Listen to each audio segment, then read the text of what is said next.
ખેડામાંથી સમાચાર મળી આવ્યા છે।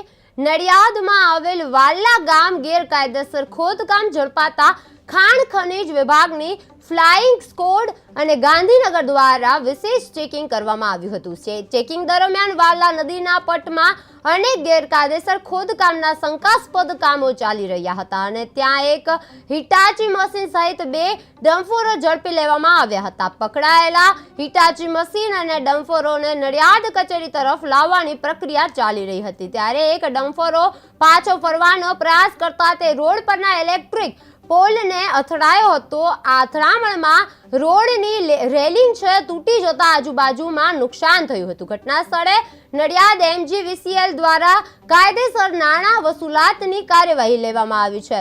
જામવાણે તમામ પકડાયેલા વાહન સમયે સીઝ કરી નડિયાદ સર્ચ મામલતદાર કચેરી ખાતે રાખવામાં આવ્યા છે। પોલીસ અને ખાણ વિભાગ અને બંને આગળની કાયદેસરની કાર્યવાહી કરશે અને વધુ તપાસ ચાલુ છે। વાલા ગામમાં ગેરકાયદેસર ખોદકામ મામલે વાહનો ઝડપાતા હિટાચી મશીન અને 2 ડમ્ફર પકડાઈ ગયા છે। ડિસ્પેચ દરમિયાન ડમ્ફર ઇલેક્ટ્રિક પોલને અથડાયો છે। MGVCL દંડ વસૂલ માટે કાર્યવાહી કરશે। તમામ વાહનો સીઝ કરી અને કચેરીએ મુકાવવામાં આવ્યા છે। મારું નામ ગિરીશ બી ચૌહાણ છે, ઇલેક્ટ્રિકલ આસિસ્ટન્ટ MGVCL માં।